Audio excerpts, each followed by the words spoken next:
Salut tout le monde, bienvenue à cette deuxième vidéo sur le jeu Europe Intermoil publié par Compass Games en 2018. Dans cette vidéo, on va voir qu'est-ce qui se passe dans ce jeu-là quand on score un pays ou une région, puis la petite mécanique de tension. Donc, comme tous les jeux classiques, ce jeu-là marche avec des scoring cards. Tôt ou tard, quelqu'un va jouer une scoring card, par exemple de la France. Puis dans ce cas-là, dans Twilight Struggle, on score immédiatement. Dans 1989, il y a une mini-game que j'appelle le Power Struggle, où est-ce que là, oups, temporairement, là, on pige des cartes d'un autre paquet, puis on joue des cartes, puis on essaye de matcher les cartes de l'autre. Dans celui-là, c'est entre les deux, si on veut. C'est pas un scoring automatique, mais il n'y a pas une longue mini-game non plus qui se passe. Chaque camp a à sa disposition 10 cartes qui appellent de stabilité. Fait que temporairement, là, par exemple, la France vient d'être jouée, France Scoring vient d'être jouée. Les deux joueurs prennent leurs cartes stratégiques, les mettent de côté temporairement. Puis là, les deux joueurs vont prendre dans leurs mains leurs 10 cartes de stabilité. Et de ces cartes-là, vont choisir une, chacun, en secret, va les crisser sur la table face down. Puis quand les deux cartes ont été choisies, en commençant par celui qui n'a pas joué la scoring card, ce joueur-là va révéler sa carte de stabilité, va implanter l'effet. Puis après ça, le joueur qui a joué la scoring card va révéler sa carte de stabilité, puis va implanter l'effet. Ces effets-là sont différents en hostie. Entre les 10 cartes, il n'y a que deux cartes de pareil. Most Favored Nation, et cette carte-là, l'effet est identique pour le libéral puis l'autoritaire. Les 9 autres cartes sont différentes d'un camp comme l'autre. Fait que Workers Unite, ça c'est tout. Ces 9-là, là, c'est tout unique au libéral. L'autoritaire a 9 cartes qui sont complètement différentes de ça. Puis dans certains cas, là, ça change le portrait. La majorité de ces cartes-là ont un impact, évidemment, dans la région qui vient d'être scorée. Puis dans certains cas, là, on les checkera pas toutes, là, mais on fait rien que checker Workers Unite, là. Vous placez assez d'influence libérale dans chaque space de worker qui n'est pas contrôlé par l'autoritaire jusqu'à temps que vous les contrôliez. Fait que, tu sais, c'est extrême, là, mais ça serait joué, par exemple, en ce moment, en Allemagne. L'Allemagne arrive en jeu plus tard, là, fait inquiétez-vous pas, faites pas des cauchemars avec ça, là. Mais ça serait joué en ce moment en Allemagne, puis dans la situation actuelle, le libéral prendrait le contrôle d'Alsace-Lorraine, euh, de Bavaria, de Saxonie, puis de Silésia, de 4 spaces, sacrement. C'est pas tout le temps intense de même, là, mais c'est possible.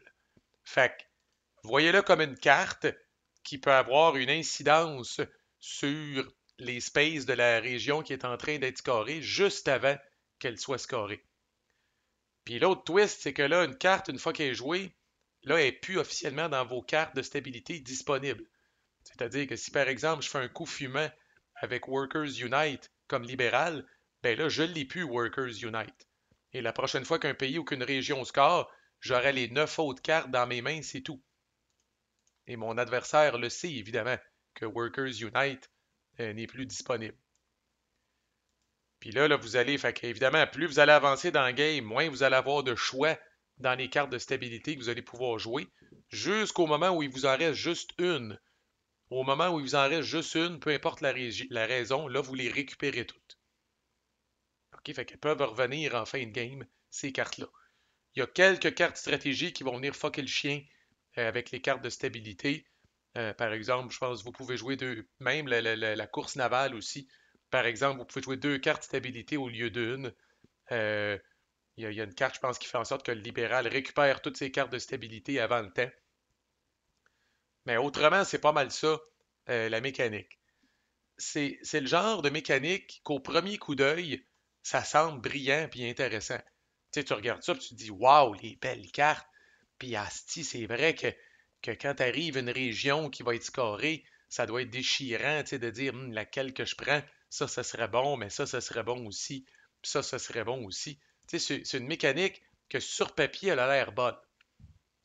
Le gros problème, bande, de cette crise de mécanique-là, là, c'est que je ne le sais pas pour vous autres, là, mais moi, je suis pas encore capable de me rappeler par cœur de 10 effets différents. Et pourtant, en théorie, c'est public, ça. Si je suis le libéral, je sais évidemment que j'ai ces cartes-là, je les ai d'en face, mais je suis supposé de savoir aussi ce que l'autoritaire a dans ses mains. Parce que ça, c'est public. C'est pas brassé dans un deck. C'est public, cette affaire-là. Le problème, c'est quand vient le temps de scorer, ben, les joueurs prennent leurs cartes dans leurs mains puis checkent leurs affaires.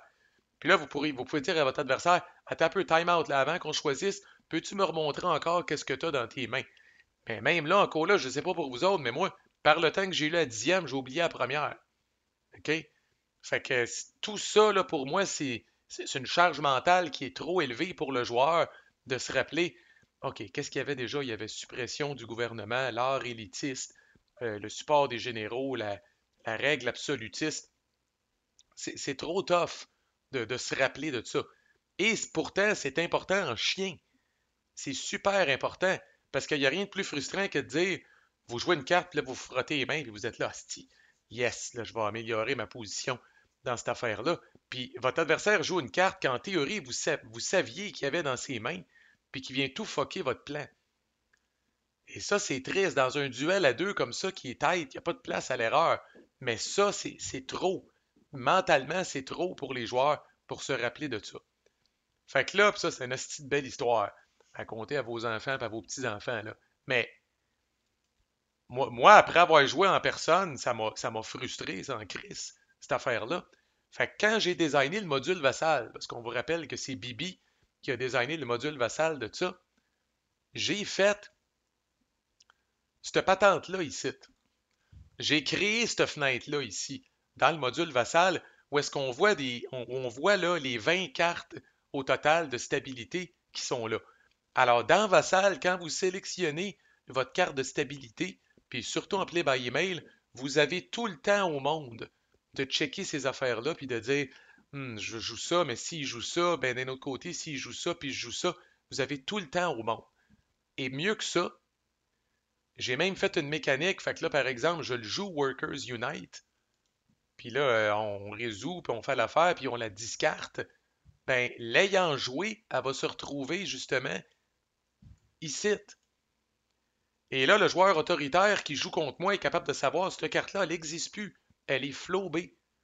Et là, ça transforme ce système-là un peu boiteux en quelque chose de vraiment tout à fait gérable, puis tout à fait euh, buvable, tout à fait. Ça transforme une mécanique, comme je dis, boiteuse en quelque chose de très intéressant.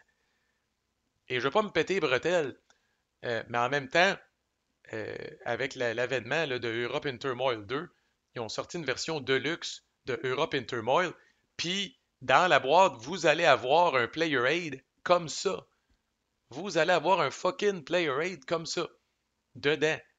Où est-ce que vous allez pouvoir crisser justement entre vous deux, puis mettre les cartes de stabilité au fur et à mesure qui sont utilisées. Puis les deux joueurs vont pouvoir regarder ça sans avoir à dire passe-moi ta main de carte 2 secondes, je me rappelle plus exactement, ça fait longtemps que je n'ai pas joué, je me rappelle plus qu'est-ce que tu as. Fait que le jeu a implanté physiquement ce que j'ai mis dans le module vassal. C'est-tu pas beau cette affaire-là? Puis l'affaire que j'ai pas dit aussi, c'est que dans la version originale du jeu, c'est un asti de map de papier. Compass Games tellement pas habitué d'imprimer des jeux de ce style-là, qui ont fait une map en papier comme ils font pour beaucoup de leurs wargames, ben les joueurs qui jouent à ce jeu-là sont pas habitués d'avoir des maps en papier, là. Twilight Struggle, c'est un mounted board. 1989, c'est un mounted board. Là, tu arrives là avec une carte en papier. Fait que dans la version de luxe, il y a aussi la carte est sur un plateau en bonne et due forme. Fait que deux raisons de vous procurer la version de luxe, le mounted board, puis cette affaire-là qui vous permet d'intégrer la mécanique de stabilité beaucoup plus facilement, de demeurer compétitif sans avoir à passer pour un jerk qui veut toujours regarder les cartes de votre adversaire. L'autre particularité, c'est la mécanique de tension. Fait que la tension commence la game à zéro.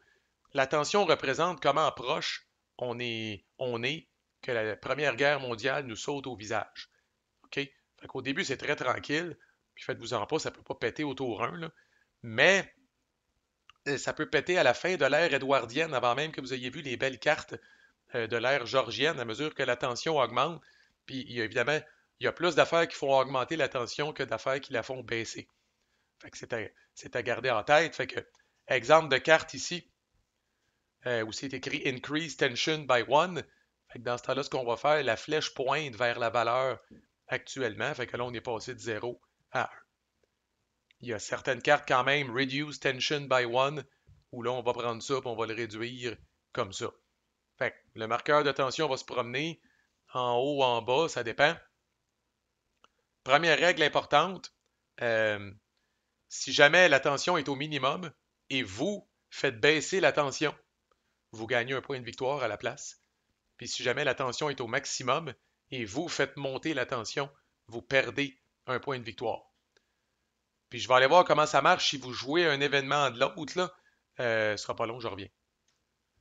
Ouais, c'est le joueur dont c'est l'événement qui est pénalisé ou qui est avantagé. Fait que, par exemple, si la tension est déjà à 6, qui est le maximum, puis l'autoritaire a cette carte-là dans la main, puis elle joue, c'est pas parce que c'est à son tour à lui que c'est lui qui va être pénalisé. C'est le libéral qui est pénalisé parce que c'est un événement libéral qui augmente la tension de 1. Ça, c'est une carte neutre, ça veut dire que réduire la tension de 1, ben, peu importe qui la joue, libéral ou autoritaire, si la tension est à 0, ce joueur-là va faire un VP. Fait que le marqueur de tension va augmenter en cours de game, ça c'est une première chose. Et périodiquement, entre autres à la fin de chaque scoring, vous allez faire ce que le jeu appelle un rôle de crise, un crisis roll. Puis un crisis roll, c'est quoi? C'est de lancer un D6, d'ajouter la valeur de tension au résultat, mais de diminuer la valeur du résultat du chiffre à gauche ici là, qui est visible.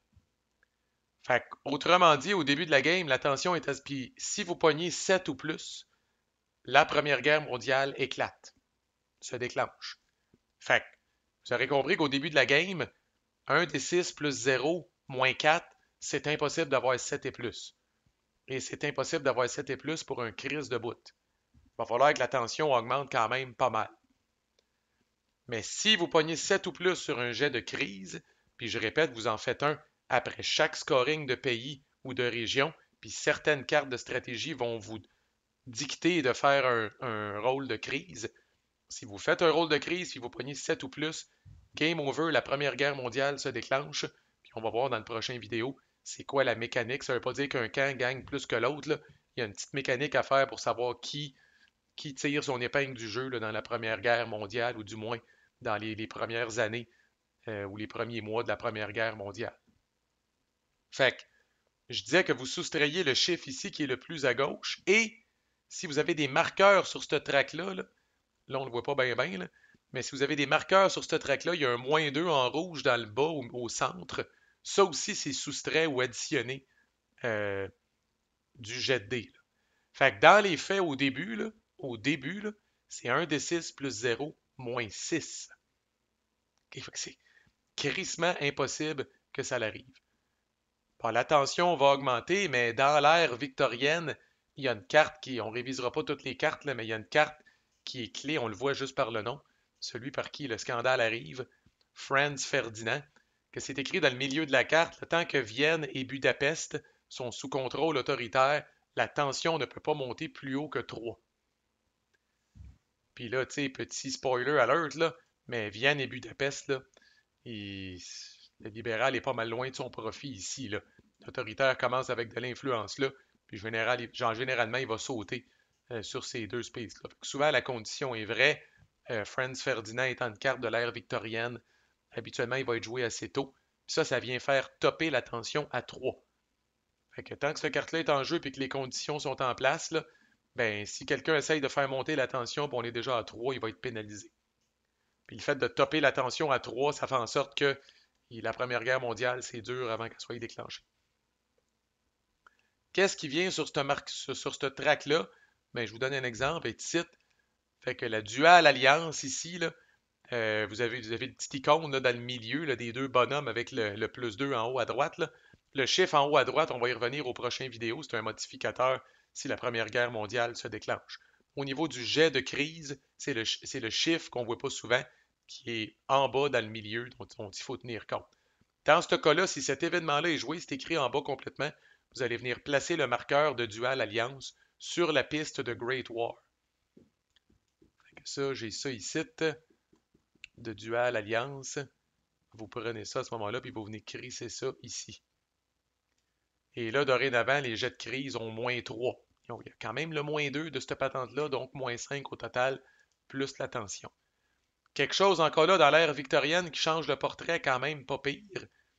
C'est l'alliance franco-russe, où bon, un événement, puis là ça dit, vous flippez le marqueur des trois empereurs sur son côté alliance franco-russe. Et ce marqueur-là, c'est lui ici. Et quand vous le flippez, surprise, il n'y a plus le -2 en bas dans le milieu.